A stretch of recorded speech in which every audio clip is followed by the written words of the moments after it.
Yo, what's good, y'all? Welcome back to another episode of Roll the Tape. And now that the strike is over and WGA and SAG-AFTRA have won the agreements for their contracts, I'm going to be talking a little bit about more AMPTP projects and doing reviews on them. Over the last 2 months, I've kind of strayed away from doing any sort of AMPTP reviews, just to stand in solidarity with the strikes happening. So I've done a lot of independent films and short films through as reviews for Roll the Tape. But now I'm going to start including some of these projects again of that AMPTP are doing now that the strike is over. And today we're going to be talking about Martin Scorsese's Killers of the Flower Moon. And thank you to my friends Kose and from TikTok Thunder Naval, who's also my friend Aaron. So thank the both of you for recommending me to review this film for Roll the Tape. So, Killers of the Flower Moon. Killers of the Flower Moon is probably Leonardo DiCaprio's best performance to date out of his whole career. I love The Revenant. I thought Leonardo DiCaprio did phenomenally in The Revenant, and when he was also in Quentin Tarantino's Django Unchained, I thought he did a great job of doing character work, because that's something I normally don't really see Leonardo DiCaprio doing. But both of those films, he had really, really good performances.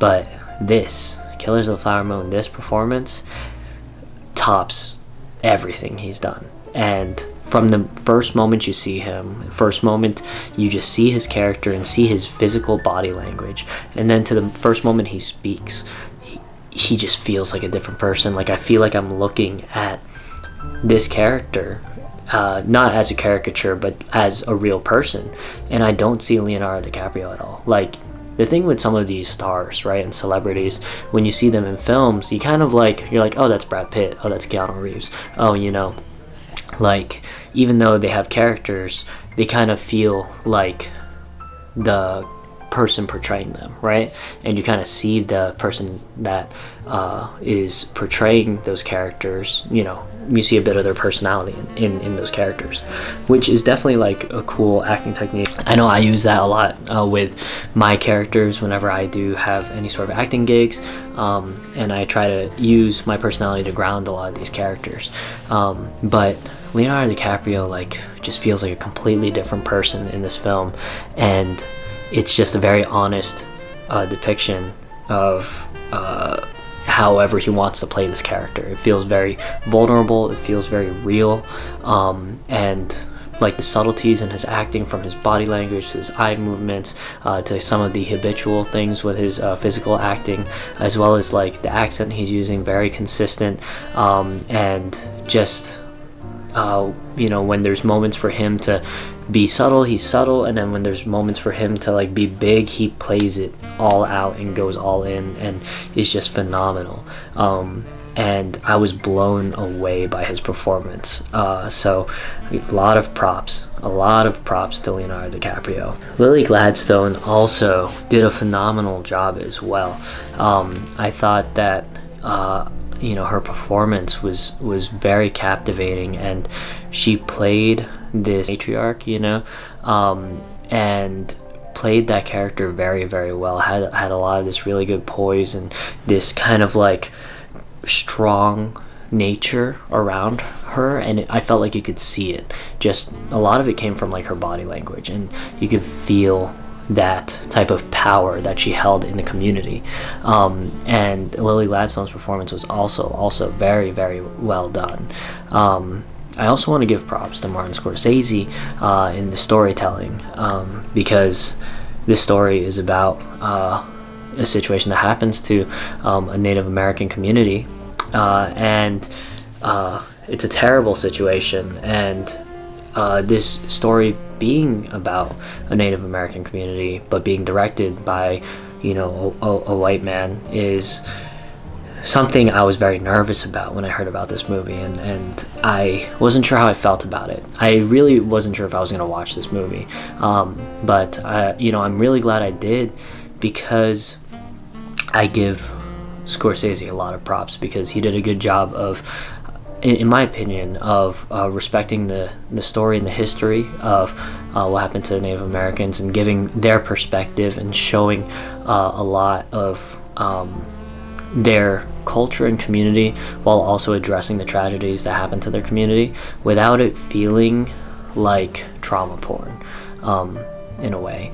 And it also didn't put Leonardo DiCaprio's character, who is a white male, and it did not put him in a good light. It didn't try to humanize him in a way. I felt like it was a very real and honest depiction of his character, and it didn't try to glorify what him and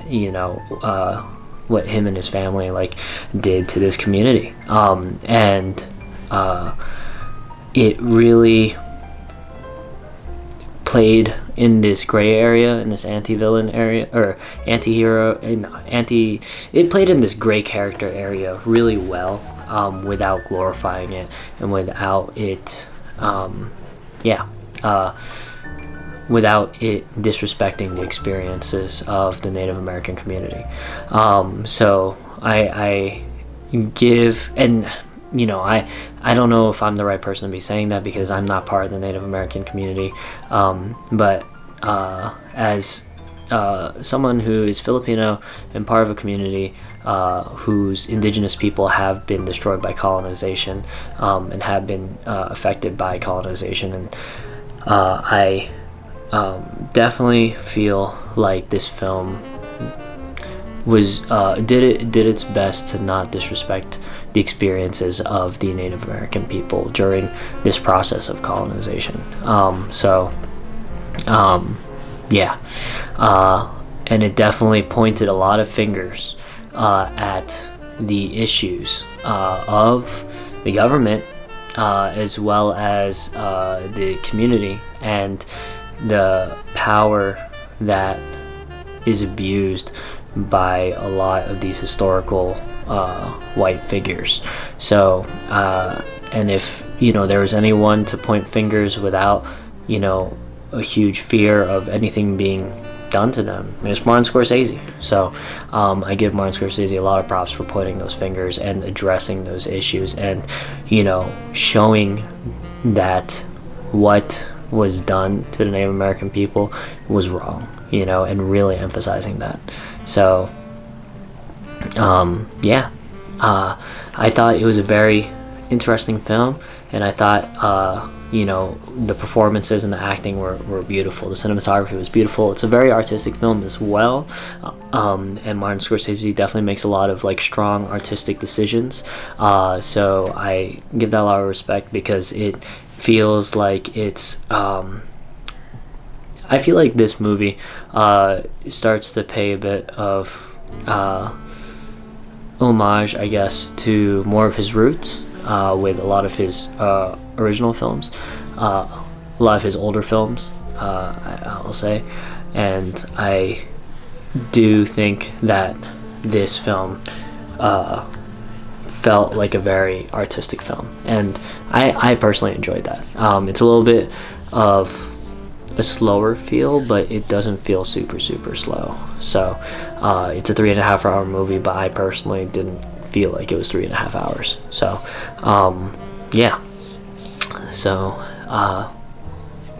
that's it. Go check out Killers of the Flower Moon. Check out Leonardo DiCaprio's best performance, in my opinion. Let me know your thoughts, if you agree or disagree, as well as your thoughts on the film, and please feel free to comment below. That's it for me. So remember to like, comment, share, subscribe. It would mean the world to me. I really appreciate y'all, love y'all, and see you next time. Peace.